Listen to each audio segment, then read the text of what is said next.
Good morning students. आज हम discuss करने जा रहे हैं ह्यूमन हेल्थ एंड डिजीज का सेकंड लेक्चर।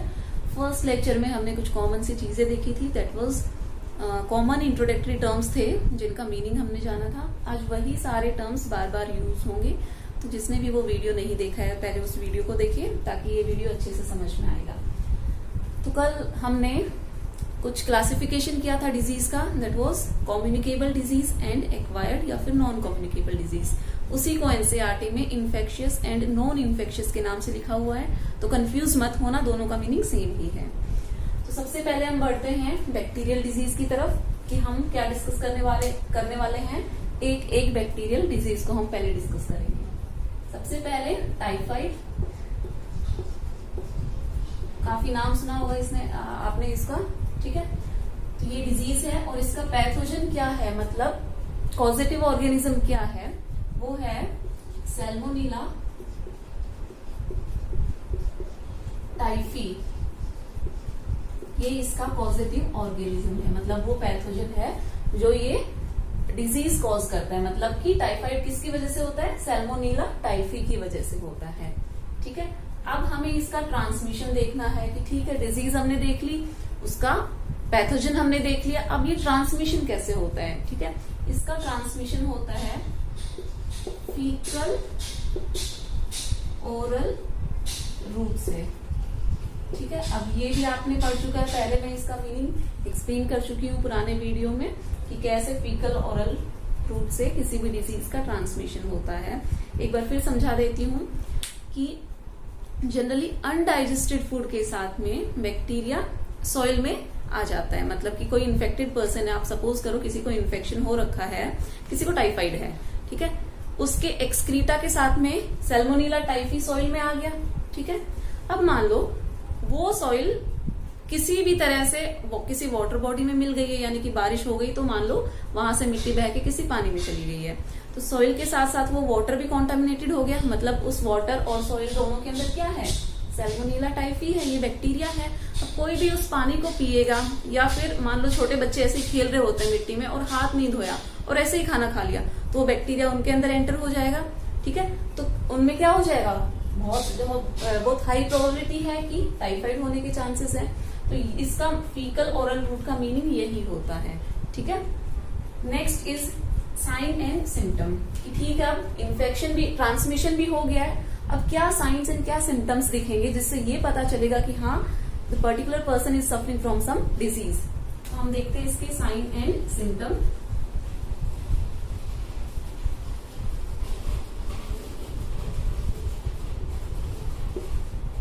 फीवर आता है, हाई फीवर आता है, तो इसका एक सिम्टम क्या हो गया, high fever,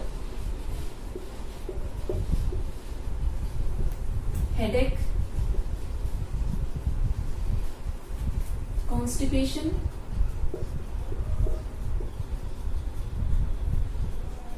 and loss of appetite.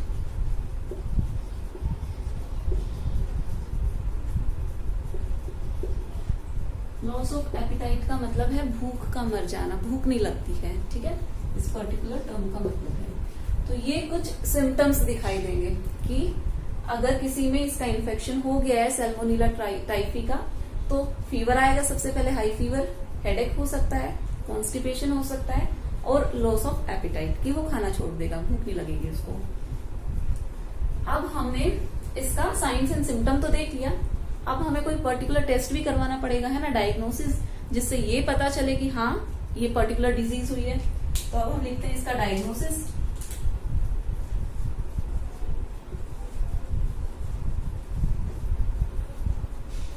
Diagnosis इसका है, एक टेस्ट होता है, दैट इज विडाल टेस्ट।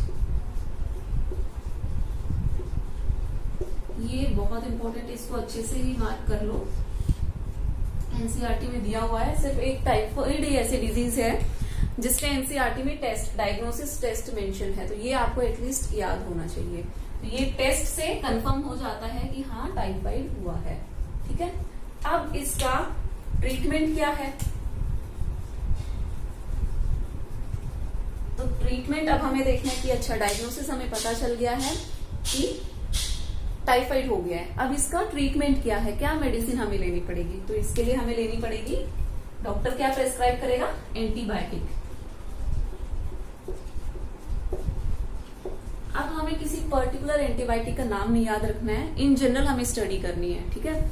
और हम बैक्टीरियल डिजीज के बारे में पढ़ रहे हैं, तो हमें ये पता होना चाहिए कि बैक्टीरियल डिजीज के लिए जनरली एंटीबायोटिक्स ही प्रेस्क्राइब की जाती हैं, ठीक है। वायरल डिजीज में एंटीबायोटिक नहीं दी जाती है, सिर्फ बैक्टीरियल डिजीज में ही एंटीबायोटिक दी जाती है। तो ये एक जनरल सा इतना आपको याद रखना है। ये सब कुछ एनसीईआरटी में मेंशन्ड है। अब एक नाम और मेंशन्ड है एनसीईआरटी में, एक छोटी सी कहानी कह सकते हो, 2 लाइन में लिखी हुई है, दैट इज मैरी मेलन, ठीक है। ये एक लेडी थी, ये कुक थी, ठीक है, मतलब खाना बनाती थी, और ये जहां जिस घर में खाना बनाती थी वहां ये टाइफाइड फैलाती थी। क्यों? क्योंकि हमें पता है कि ये ओरल फीकल रूट से फैलता है, प्लस अगर हाथ ठीक से नहीं धोए हैं, ठीक है, तो अगर आप किसी बर्तन को टच कर रहे हो तो उससे भी ये ट्रांसमिशन हो सकता है, बर्तन के थ्रू भी टाइफाइड का ट्रांसमिशन होता है, ठीक है। तो ये जो लेडी थी मैरी मेलन, इसको एक नाम से और जाना जाता है, मैरी टाइफाइड, ठीक है। ये आपकी बुक में मेंशन है, तो इसको देख लो एक बार ताकि याद रहेगा आपको, टाइफाइड के बारे में याद रहेगा। कुछ भी नहीं याद करना है, ये नाम देख लो, ये कुक थी और ये जहां कई सालों तक इसने टाइफाइड फैलाया है, मतलब जहां ये काम करती थी, खाना बनाती थी, उस जगह इसने टाइफाइड को फैलाया है। तो ये डिजीज आपको याद हो गई होगी, टाइफाइड। एक बार फिर से इसको रिवाइज कर लेते हैं। इसका कॉजेटिव ऑर्गेनिज्म है सैल्मोनेला टाइफी, ठीक है। इसका ट्रांसमिशन फीकल ओरल रूट से होता है। इसके sign and symptoms high fever, headache, constipation and loss of appetite, ठीक है। इसका diagnosis is very important, Widal test के नाम से जाना जाता है। विडाल टेस्ट से कंफर्म होता है कि हाँ टाइफाइड हुआ है। Next is treatment. देखो जनरली अब जितनी भी बैक्टीरियल डिजीज हम पढ़ेंगे सब में ट्रीटमेंट कॉमन सा होगा, एंटीबायोटिक्स ही प्रेस्क्राइब की जाती है, ठीक है। तो ये सब में समझ लो आप कॉमन है। अब हम नेक्स्ट डिजीज पे बढ़ते हैं, दैट इज निमोनिया। ये नाम भी आपने सुना होगा।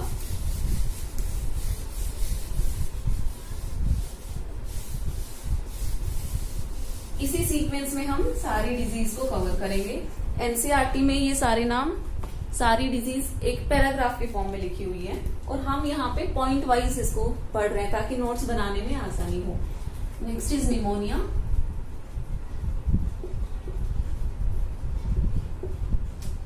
ठीक है, इसका जो पैथोजन है वो है स्ट्रेप्टोकोकस निमोनी, ठीक है। एक और इसका पैथोजन है दैट इज हीमोफिलस इन्फ्लुएंजा।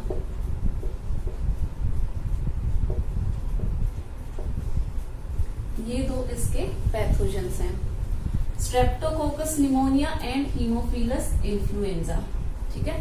ये दोनों नाम याद आपको रखने हैं, दोनों ही बैक्टीरिया हैं जो कि निमोनिया कॉज करते हैं। अब इसका ट्रांसमिशन क्या होता है, इसका ट्रांसमिशन कैसे होता है? इसका ट्रांसमिशन होता है बाय ड्रॉपलेट इन्फेक्शन। अब ये आप सबको पता होगा कि व्हाट इज ड्रॉपलेट इन्फेक्शन। कोविड-19 के चक्कर में इतना तो सबको पता ही होगा, जो भी खांसता है या छींकता है सब उससे दूर रहते हैं।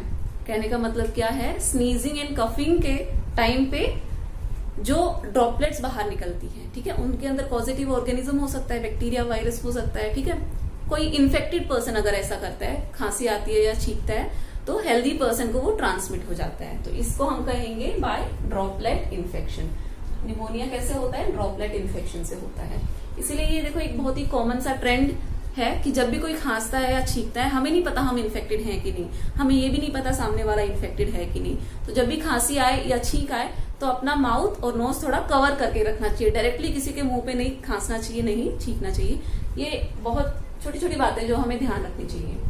और अपने हैंड प्रॉपरली वॉश करते रहना चाहिए, सिर्फ कोविड-19 के चक्कर में ही नहीं, हमारे सराउंडिंग में इतने वायरस, इतने बैक्टीरिया हैं कि कब हमारा इम्यून सिस्टम लो हो जाए, कब हमें कोई बीमारी हो जाए, कुछ नहीं पता है। इसलिए कुछ कॉमन से कुछ बेसिक मैनर्स हम कह सकते हैं कि हम अपनी लाइफ में एक रूटीन में ला सकते हैं, जो एक बहुत ही कॉमन सा प्रिवेंटिव मेजर है। Next is sine and symptom. अब क्या साइंस एंड सिम्टम अपीयर होंगे, कैसे पता चलेगा, ठीक है, कि पर्टिकुलर जो पर्सन है वो इन्फेक्टेड हो गया है। सांस लेने में दिक्कत आएगी। इस डिजीज में क्या होगा, इन्फ्लामेशन ऑफ लंग्स हो जाएगा, इन्फ्लामेशन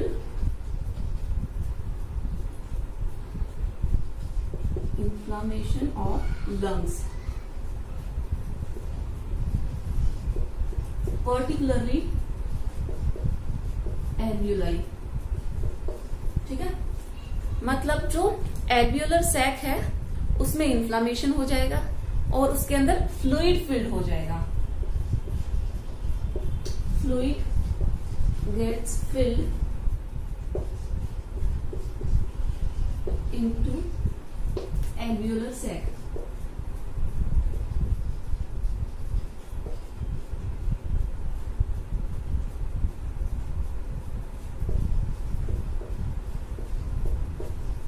आपको स्क्रीन पे एक इमेज दिख रही होगी जिसमें साफ साफ पता चल रहा है कि नॉर्मल लंग कैसा है और निमोनिया वाला लंग कैसा है। नॉर्मल लंग्स में आपको दिखाई दे रहा होगा कि जो एल्वियोलर सैक है वो एकदम ठीक है, लेकिन जो इन्फेक्टेड वाला है जिसमें निमोनिया का इन्फेक्शन हो गया है वो कैसा है, उसमें फ्लूइड फिल्ड हो गया है। फ्लूइड फिल्ड होने की वजह से क्या हो रहा है, अब गैसेस का एक्सचेंज नहीं हो पा रहा है, ठीक है। हम जो ऑक्सीजन ले रहे हैं और CO2 बाहर छोड़ रहे हैं, ये प्रोसेस रुक जा रही है, ठीक है, ठीक से हो नहीं पा रही है, तो ब्रीथिंग में प्रॉब्लम आएगी। तो हम कह सकते हैं ब्रीथिंग डिस्ट्रेस इसका एक साइन हो सकता है।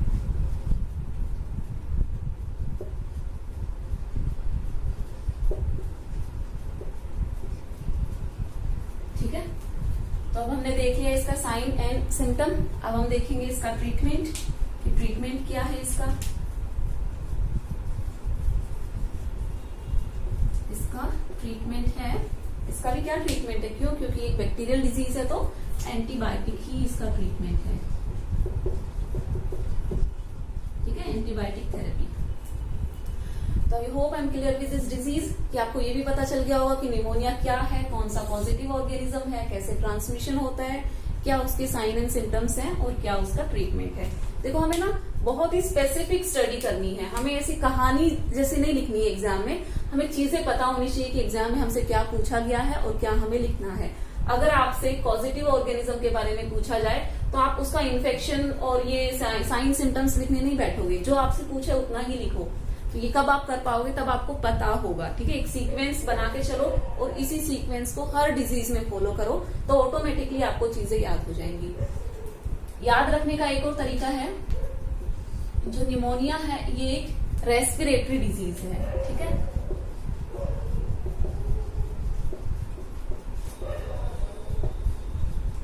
और इससे पहले हमने जो टाइफाइड पढ़ा था वो GIT इन्फेक्शन कह सकते हैं, मतलब गैस्ट्रो इंटेस्टाइनल ट्रैक्ट का इन्फेक्शन था, वो GIT डिजीज थी। मतलब वो कहाँ इफेक्ट कर रही थी, कहाँ पे अफेक्ट कर रही थी, वो हमारे स्टोमक और स्मॉल इंटेस्टाइन को अफेक्ट कर रही थी। ये कहाँ इफेक्ट कर रही है, ये रेस्पिरेटरी सिस्टम को अफेक्ट कर रही है, ठीक है। तो ऐसे आप डिजीज को कैटेगराइज कर सकते हो कि कौन से ऑर्गन को वो डिजीज अफेक्ट कर रही है, तो याद करने में आसानी होगी। एटलीस्ट उसके साइन एंड सिम्टम्स आपको बहुत इजीली याद हो जाएंगे, ठीक है। अगर हमें पता है कि ये रेस्पिरेटरी डिजीज है तो एक सबसे कॉमन चीज क्या होगी कि सांस लेने में दिक्कत होगी, ठीक है। ये तो कॉमन सिम्टम आप हर रेस्पिरेटरी डिजीज में लिख सकते हो, ठीक है। अब नेक्स्ट हम बढ़ते हैं, एक डिजीज आपने सुनी होगी, एक वैक्सीन का नाम आपने सुना होगा, that is DPT, diphtheria, pertussis and tetanus. ये 3 डिजीज, ये वैक्सीन का नाम तो जरूर सुना होगा, छोटे बच्चों को दिया जाता है ना ये वैक्सीन। ये 3 डिजीज हैं, तीनों डिजीज के लिए कॉमन वैक्सीन दी जाती है, ठीक है, ताकि ये इन्फेक्शन ना हो, ये डिजीज ना हो। तो हम पढ़ते हैं सबसे पहले डिप्थेरिया। ये डिजीज है। अब इसका कॉजेटिव ऑर्गेनिज्म, मैं इसको एक्सप्लेन करूंगी कि ये डिजीज क्या है जब हम इसके साइन एंड सिम्टम पढ़ेंगे।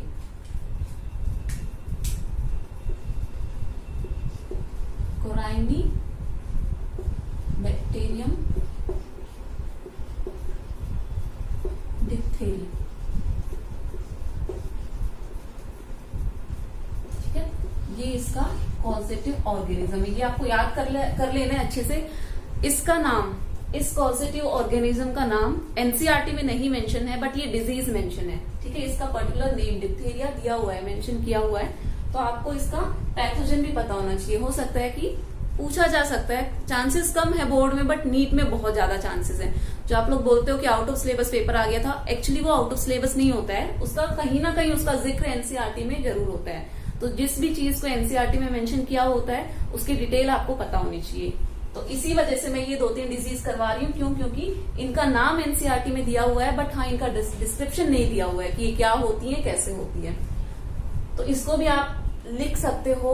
बोर्ड के पॉइंट ऑफ व्यू से भले ही चाहो तो मत लिखो, बट नीट के पॉइंट ऑफ व्यू से आप इसको जरूर पढ़ना। तो इसका पॉजिटिव ऑर्गेनिज्म इज कोराइनिबैक्टीरियम डिप्थेरी। ठीक है, अब इसका ट्रांसमिशन कैसे होता है? ये भी एक रेस्पिरेटरी डिजीज है। ठीक है,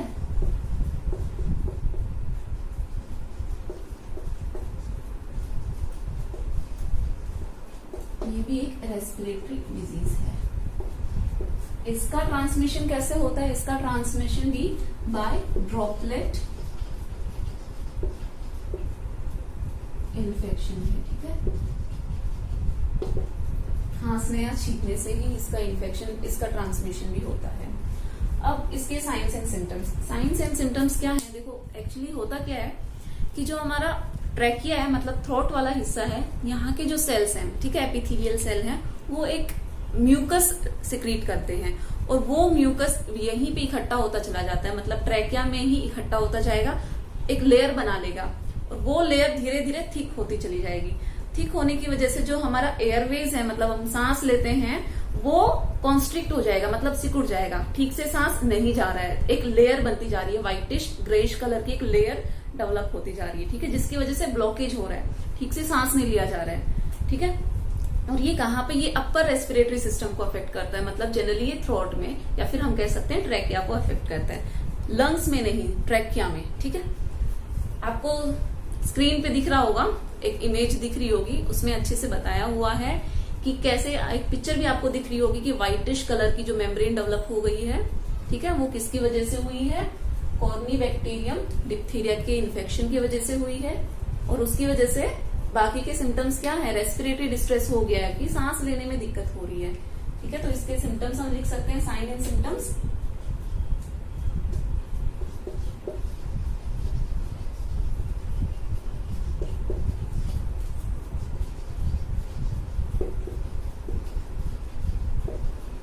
development of thick mucus membrane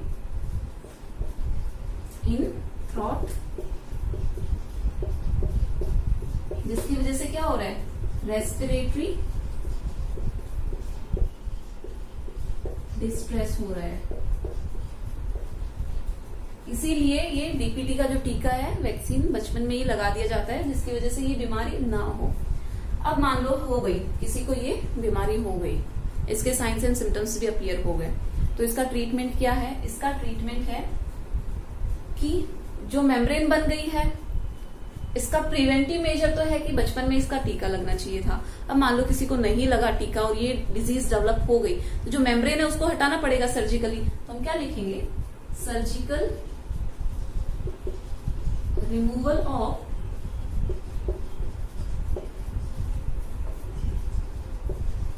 thick membrane.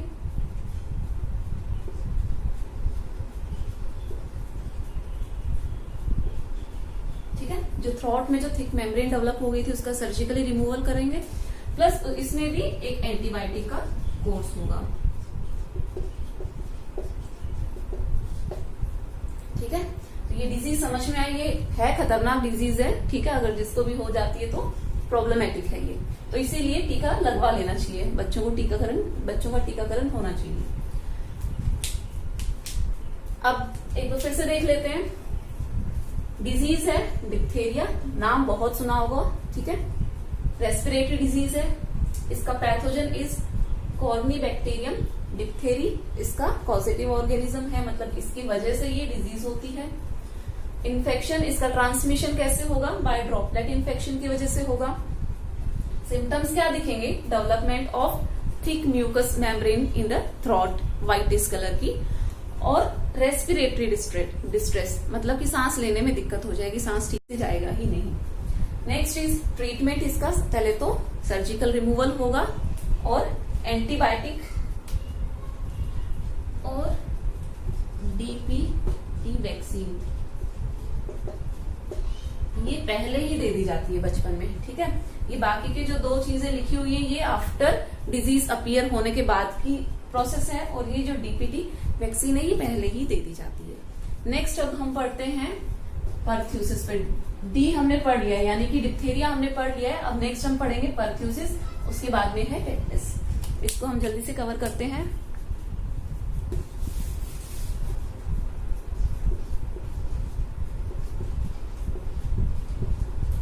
परथ्यूसिस, इसी को ही वूपिंग कफ के नाम से भी जाना जाता है। वूपिंग कफ, काली खांसी जिसको कहते हैं हिंदी में, ठीक है। अब हम पढ़ेंगे कि ये क्या है। इसका पॉजिटिव ऑर्गेनिज्म इज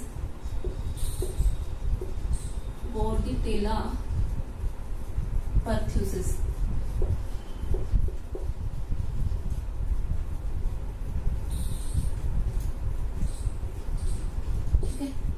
बॉर्डीटेला परथ्यूसिस, नाम थोड़ा सा अजीब लग रहा होगा सुनने में, हो सकता है पहली बार सुना होगा, बट हाँ एटलीस्ट आपको ये याद होना चाहिए, पता होना चाहिए। ये इसका पॉजिटिव ऑर्गेनिज्म है। वूपिंग कफ क्यों कहते हैं इस डिजीज को? क्यों? क्योंकि जब खांसी आती है, लगातार खांसी आती है, तो बहुत ही सीवियरली, और एक आवाज प्रोड्यूस होती है, वूपिंग की आवाज प्रोड्यूस होती है, जिसकी वजह से इसका नाम है वूपिंग कफ, काली खांसी, ठीक है। इसका ट्रांसमिशन कैसे है? अब देखो, खांसी है तो रेस्पिरेटरी डिजीज ही होगी, तो इसका ट्रांसमिशन भी बहुत कॉमन है। किसकी वजह से होगा? ड्रॉपलेट इन्फेक्शन ही होगा ये भी,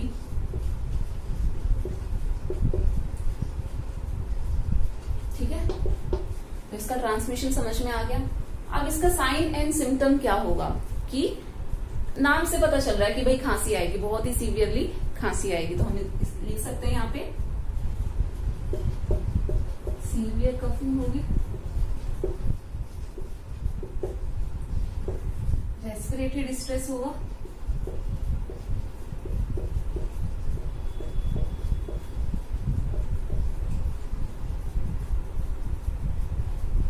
ठीक है। ये इसके कॉमन सिम्टम्स हैं कि, और वोपिंग साउंड भी आएगी, ठीक है। वोपिंग साउंड, पहचानने का तरीका ही ये वोपिंग साउंड है। ड्यूरिंग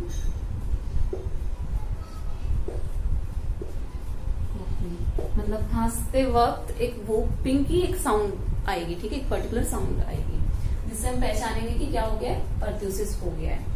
अब इसका ट्रीटमेंट में अगेन ये वैक्सीन है, डीपीटी वैक्सीन है,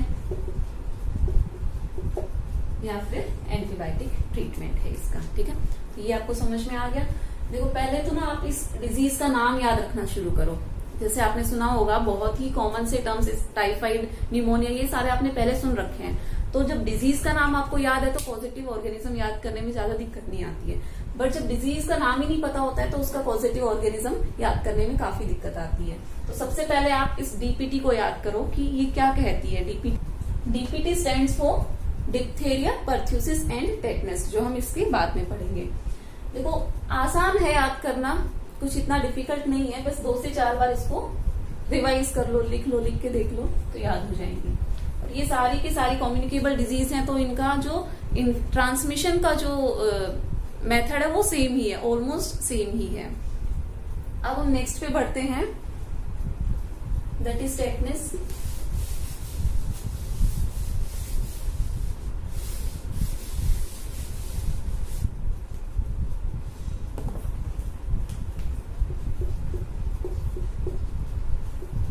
नाम सुना होगा, क्यों? क्योंकि बहुत इंजेक्शन लगा होगा टेटनस का, तो है ना, जब भी कट लग जाता है सबसे पहले टेटनस का इंजेक्शन ही लगवाते हैं हम।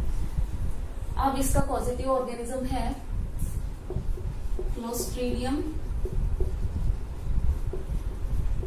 टेटनाई, ठीक है, ये याद रखो। क्लोस्ट्रीडियम टेटनाई इसका पैथोजन है। अब हम इसको समझ लेते हैं कि होता क्या है इस डिजीज में, इसका ट्रांसमिशन कैसे होता है। जनरली ये स्पोर फॉर्मिंग बैक्टीरिया है, जो क्लोस्ट्रीडियम है ये स्पोर फॉर्मिंग बैक्टीरिया है।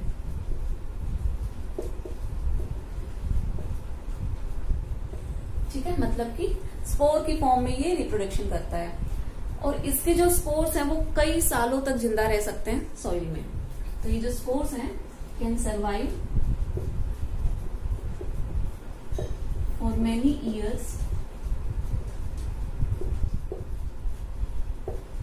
In soil. ठीक है, ध्यान देना, सॉइल में बहुत टाइम तक इसके स्पोर्स सरवाइव कर सकते हैं। तो कोई भी रस्टेड मेटल है, मतलब ऐसा लोहा या मेटल, कील, नेल जिसको हम बोलते हैं, रस्टेड है, तो उस पे बहुत ज्यादा चांसेस हैं कि इसका स्पोर हो सकता है, क्लोस्ट्रीडियम टेटनाई का स्पोर हो सकता है। और मान लो उस कील पे आपने पांव रख दिया या फिर कोई भी शार्प ऑब्जेक्ट थी और उसके ऊपर क्लोस्ट्रीडियम टेटनाई का स्पोर था और आपने उस पे पांव रखा तो एक कट लग गया, मतलब एक घाव बन गया। उस घाव के थ्रू ये बैक्टीरिया एंटर करता है बॉडी में। ठीक है, जनरली इसका ट्रांसमिशन कैसे होता है? Through wound.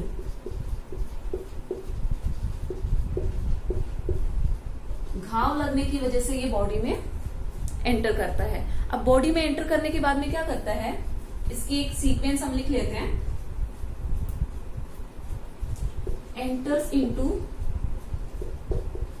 ब्लड, ब्लड में एंटर हुआ, उसके बाद में ये टॉक्सिन रिलीज करेगा।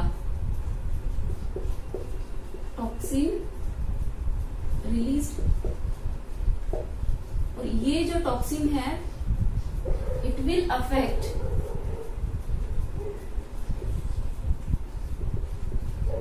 न्यूरॉन्स। देखो,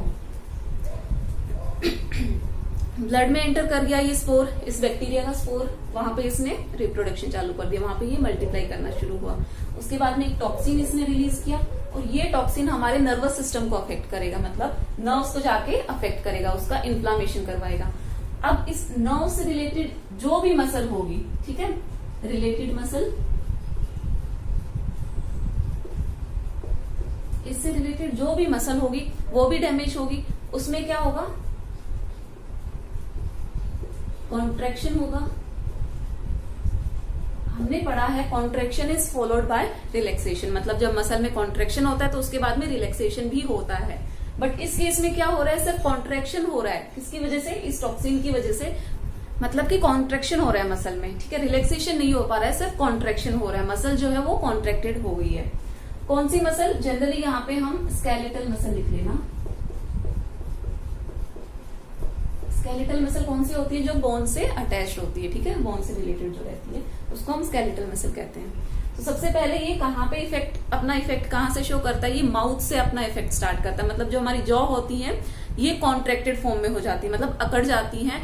इसीलिए इस डिजीज को लॉक जॉ से भी, लॉक जॉ के नाम से भी जाना जाता है। मतलब अगर मुंह आपका खुला है तो खुला रह जाएगा, बंद है तो बंद रह जाएगा, इतना सीवियर कॉन्ट्रैक्शन होगा। ठीक है, और ये परमानेंट कॉन्ट्रैक्शन हो जाएगा। ठीक है, शुरू में क्या हुआ, एक बार फिर से इस सीक्वेंस को समझो कि जो स्पोर है वो बॉडी में एंटर हुए, ब्लड में एंटर हुए, टॉक्सिन रिलीज हुआ। इस टॉक्सिन ने नर्वस सिस्टम को अफेक्ट किया। नर्वस सिस्टम के साथ में जो भी स्केलेटल मसल थी उसमें अफेक्ट होना शुरू हुआ, मतलब उसमें कॉन्ट्रैक्शन स्टार्ट हुआ और वो कॉन्ट्रैक्शन कैसा हो गया? परमानेंट हो गया। अब इसकी वजह से क्या होगा कि जहां जहां हमारी बॉडी में स्केलेटल मसल्स हैं वो डैमेज हो जाएंगी, वो कॉन्ट्रैक्टेड फॉर्म में हो जाएंगी। तो सबसे पहले कहाँ अपना असर शो करता है? ये जॉ में। ठीक है, जॉ के बाद में नेक में, जो नेक वाला ये वाला जो रीजन है, यहाँ पे स्टिफनेस आ जाएगी। अब आप गर्दन ऐसे ऐसे घुमा नहीं सकते हो। ठीक है, अब उसके बाद में जो आपकी बॉडी का जो पोस्चर है वो कर्व फॉर्म में हो जाएगा, मतलब पीछे की तरह झुक जाएगा, कर्व, एक आर्क शेप बन जाएगा। जो बैकबोन है वो ऐसे, अभी हम सीधे खड़े हैं। ठीक है, लेकिन अगर ये डिजीज हो जाती है, ये बैक्टीरिया एंटर कर जाता है, तो कॉन्ट्रैक्शन होने की वजह से स्पाइनल कॉर्ड पीछे की तरफ मुड़ जाती है, पीछे की तरफ एक आर्क शेप बन जाता है। ठीक है, तो इसके सिम्टम्स लिखिए, इसको रब कर लेती हूँ। अगर किसी को स्क्रीनशॉट लेना है तो ले सकते हैं।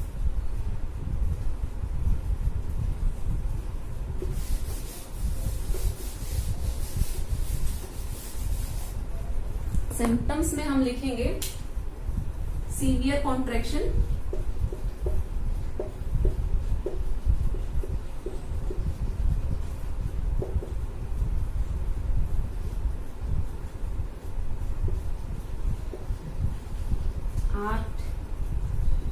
बॉडी पोस्चर, ठीक है। अब इंटरकोस्टल मसल्स का नाम आपने सुना होगा कि रिब्स से अटैच्ड जो मसल्स होती हैं वो कहलाती हैं इंटरकोस्टल मसल्स, और वो कब हेल्पफुल हैं? जब हम रेस्पिरेशन करते हैं, मतलब हम ब्रीथिंग करते हैं, सांस लेते हैं, तो अपलिफ्टमेंट करवाती है रिब्स का। अब अगर उन मसल्स में भी अफेक्ट हो गया, उनका कॉन्ट्रैक्शन हो गया, तो सांस लेने में ही दिक्कत हो और अल्टीमेटली डेथ हो जाएगी। मतलब ये बहुत ही सिवियर, बहुत ही डेंजरस बीमारी है, ऐसा आप कह सकते हो। इसलिए इसका वैक्सीनेशन, इसका टीका लगाना भी बहुत जरूरी है बचपन में। तो इसका ट्रीटमेंट भी क्या है? DPT vaccine. सीवियर केस में डेथ भी हो जाती है, ठीक है। तो आपको समझ में आ गया कि हमने कौन कौन सी बैक्टीरियल डिजीज डिस्कस कर ली है। एक बैक्टीरियल डिजीज और डिस्कस कर लेते हैं, that is cholera.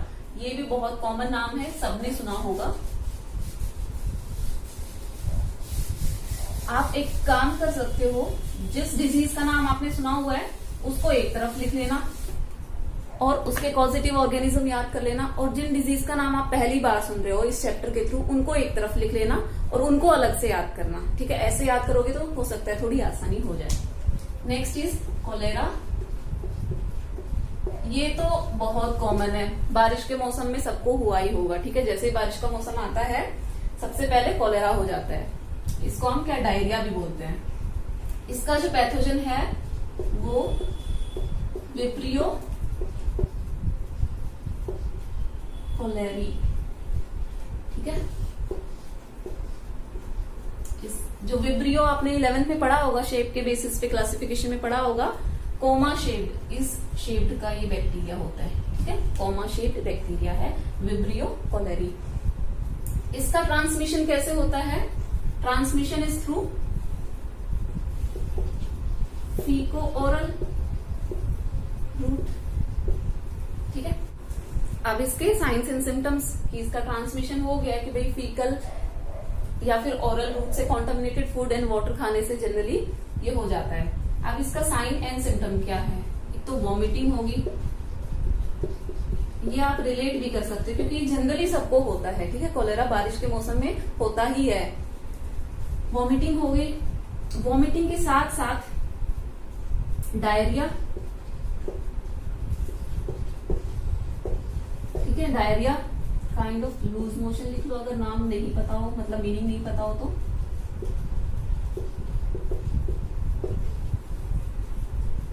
And dehydration हो जाता है बॉडी में। देखो डिहाइड्रेशन तो आपको पता ही होगा कि पानी की कमी हो जाती है। इसके सिम्टम से ही ये डिजीज समझ में आ रही है। वॉमिटिंग हो रही है, ठीक है, और डायरिया हो रहा है, तो वाटर का क्या हो जा रहा है? लेवल कम हो जा रहा है बॉडी में, डिहाइड्रेटेड हो जा रही है बॉडी में because of loose motion and vomiting. तो इसका ये सबने किया होगा, इसका जो ट्रीटमेंट है वो है ORS। सबने ORS किया होगा, ठीक है। ये कॉमन सी चीज है। जब ORS नहीं होता है तो मम्मी क्या करती है? चीनी और नमक का घोल पिला देती है। ये इसका इकलौता ट्रीटमेंट है। और बैक्टीरियल डिजीज है तो एंटीबायोटिक तो होगी ही, ठीक है। ये भी कौन सी डिजीज है, हम इसको कैसे कैटेगराइज कर लेते हैं? GIT, gastro intestinal disease. तो आपको समझ में आ गई होंगी डिजीज हमने किस बेसिस पे कैटेगराइज की हुई है। सबसे पहले तो कम्युनिकेबल एंड नॉन कम्युनिकेबल। उसमें भी याद रखने का एक तरीका है, ये मतलब मैं ऐसे याद रखती हूँ तो हो सकता है आपको भी याद हो जाए कि जो भी हमारा GIT अफेक्ट हो रहा है जिस भी डिजीज की वजह से, मतलब कि गैस्ट्रिक प्रॉब्लम हो रही है, मतलब स्टोमक एंड इंटेस्टाइन से रिलेटेड प्रॉब्लम हो रही है, तो मैं उसको GIT डिजीज लिख लेती हूँ, याद रहती है ये चीजें। और जहां पे हमारा रेस्पिरेटरी ऑर्गन अफेक्ट हो रहा है तो वहां पे हम रेस्पिरेटरी डिजीज लिख लेते हैं। तो ये याद रखने का एक कॉमन तरीका है। इसके बाद में हम पढ़ेंगे वायरल डिजीज। तो पहले आप बैक्टीरियल डिजीज को अच्छे से पढ़ लेना ताकि वायरल डिजीज पढ़ने में कोई प्रॉब्लम ना हो, ठीक है। Thank you so much. Next lecture हम पढ़ेंगे वायरल डिजीज के ऊपर।